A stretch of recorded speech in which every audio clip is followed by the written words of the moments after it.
A'udzu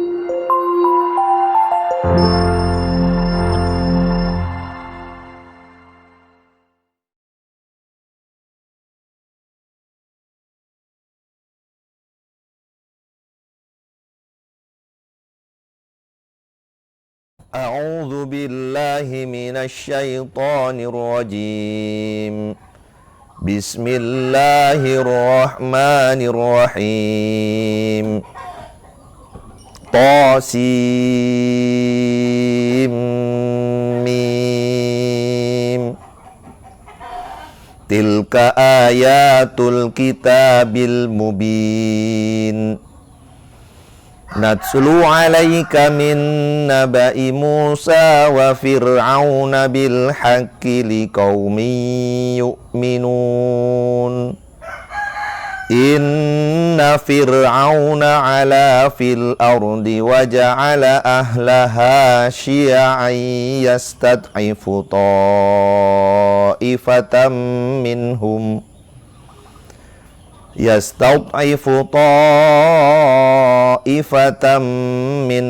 yudhabbihu abna'ahum wa yastahyi nisa'ahum innahu kana minal mufsidin. Wa nuridu an namunna 'alal ladzina istud'ifu fil ardh alladzina istud'ifu fil ardi wa naj'alahum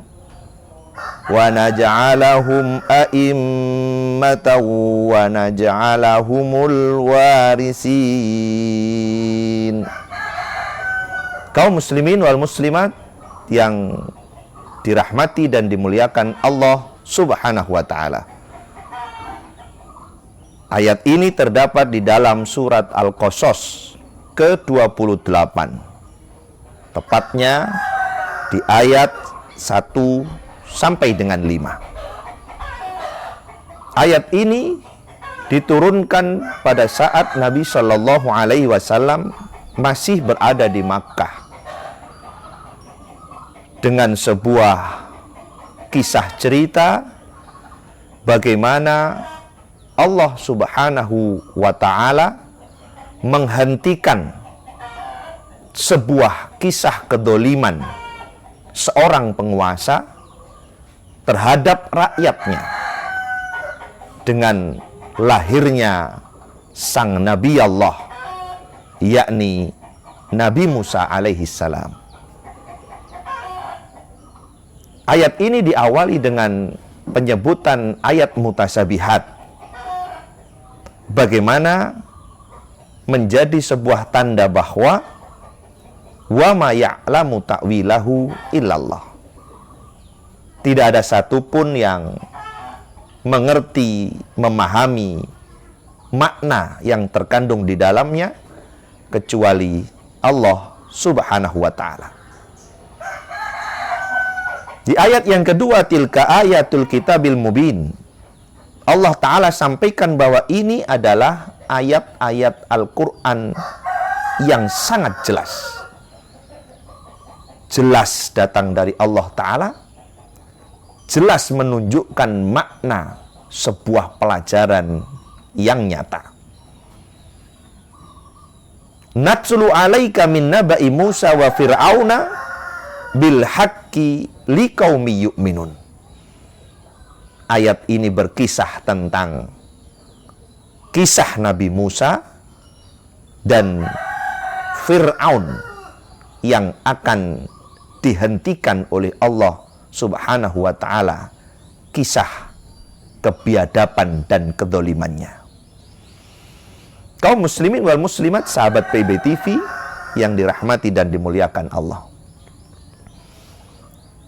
Pada saat itu dikenal di dataran Mesir seorang raja yang benar-benar zalim, selalu menindas, bahkan memperbudak rakyatnya demi untuk nafsu dan keinginan secara pribadi semata. dengan memanfaatkan kekuasaannya, dia bertindak semena-mena. Dia adalah Fir'aun yang sangat dikenal istilah itu dengan nama yang benar-benar terkenal di seluruh jagat, bahwa siapapun yang kenal Fir'aun, dialah raja yang lalim, yang tidak pernah berbelas kasihan kepada rakyatnya. Sikap kesewenang-wenangan yang ditetapkan bahkan dilakukan oleh Fir'aun kepada rakyatnya sungguh menjadikan kondisi rakyat saat itu benar-benar tidak tentram. Satu dengan yang lain terjadi pertikaian. Satu dengan yang lain saling bermusuhan. Saat itulah Allah Subhanahu wa ta'ala menyebutkan bahwa inna fir'auna ala fil ardi wa ja'ala ahlaha syia'an. Kami bacakan kepadamu wahai Muhammad sebagian dari kisah Musa dan Fir'aun.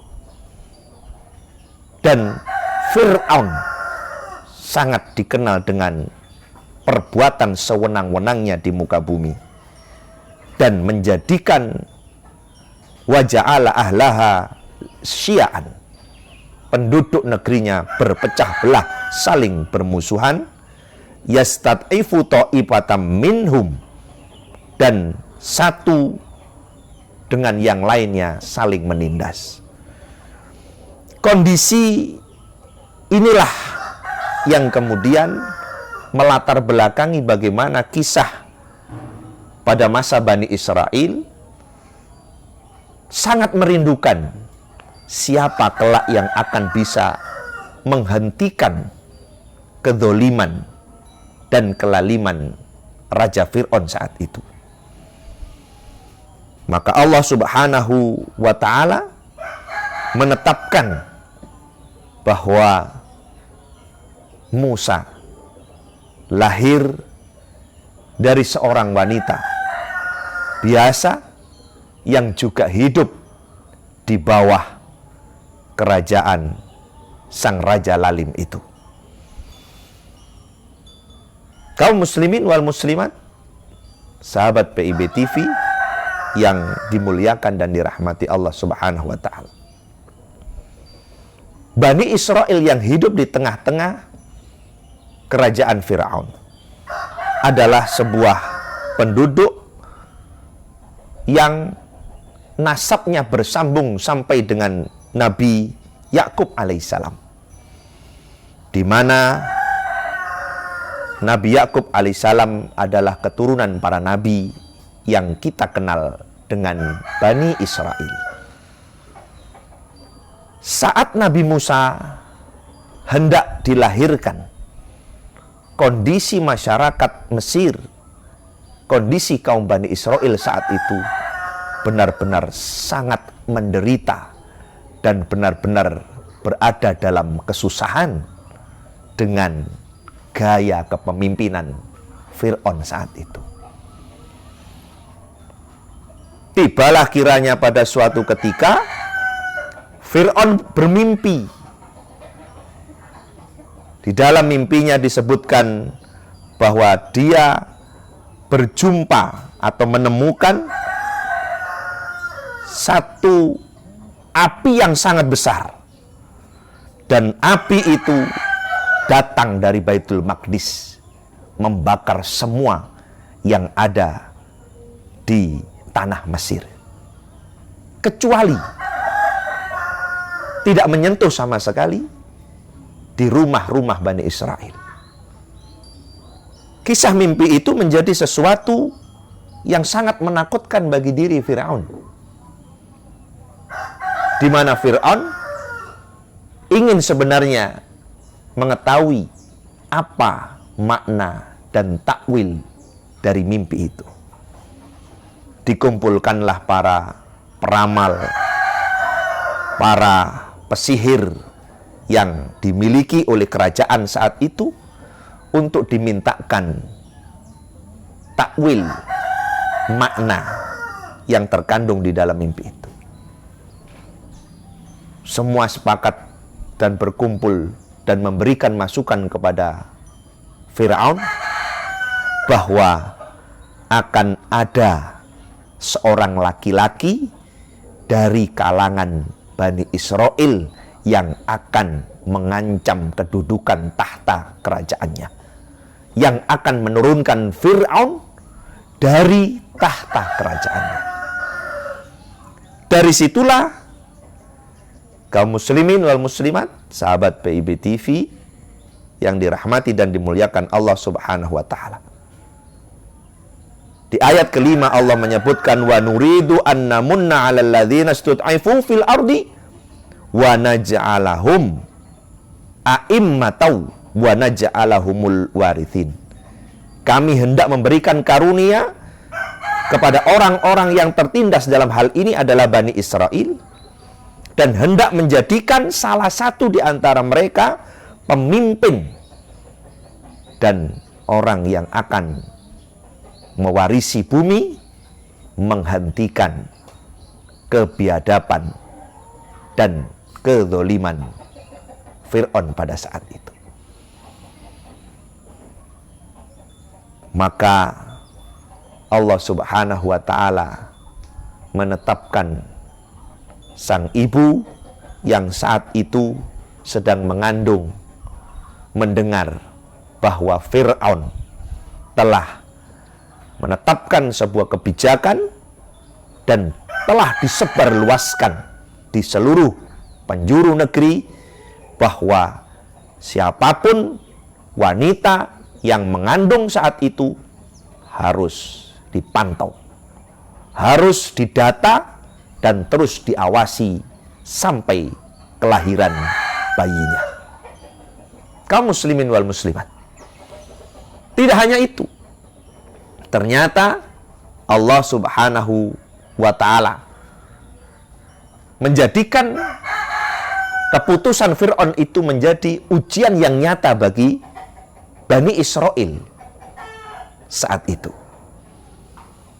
di mana Fir'aun menetapkan bahwa siapapun bayi yang lahir yang ada di negeri di mana ia berkuasa di situ, kalau terlahir laki-laki harus dibunuh dengan cara biadab, yakni yudzabihuna abna'ahum wa yastahyi nisa'ahum. Biarkan hidup yang perempuan dan habisi dengan cara disembelih bayi yang laki-laki. Kisah inilah mengawali kelahiran sang kalimullah, yakni Nabi Musa alaihissalam. Bagaimana ibu Nabi Musa begitu sangat khawatir apa yang akan terjadi pada bayi yang saat itu dikandungnya. Bagaimana nanti kalau benar-benar saat dilahirkan ternyata bayi itu adalah laki-laki. Bagaimana perasaan seorang sang ibu mendapati bayinya diperlakukan hukuman, dibunuh di depan matanya. Maka beliau benar-benar sangat berhati-hati dan merahasiakan apa yang ada di dalam kandungannya. Walaupun saat itu Fir'aun dengan seluruh pasukan yang ada mengirimkan berbagai macam kemampuan, termasuk diantaranya para bidan-bidan yang saat itu, untuk disuruh mendata dan mengawasi wanita-wanita yang mengandung sampai kelahirannya. Qadarullah biiznillah, kehamilan ibu Nabi Musa tidak sebagaimana terlihat para wanita saat mengandungnya. Kehamilan ibu Nabi Musa tidak terlihat seperti orang wanita yang sedang mengandung. Dan saat itu beliau benar-benar bisa menyembunyikan rahasia itu. Sampai pada saat kelahirannya, Nabi Musa alaihi salam dilahirkan dalam keadaan selamat, tidak terdeteksi, tidak terdata, dan tidak terkena keputusan yang biadab yang diterapkan oleh Fir'aun saat itu. Inilah sebuah kisah yang sungguh sangat menarik, bagaimana kelahiran Nabi Musa dikehendaki oleh Allah Subhanahu wa Ta'ala menjadi awal daripada berhenti dan selesainya kesewenang-wenangan dan kedzaliman Fir'aun, sang raja Mesir saat itu, kepada kaum Bani Israel. Kita nantikan kisah berikutnya. Wassalamualaikum warahmatullahi wabarakatuh. PIB TV, Media Dakwah Pesantren Imam Bukhari.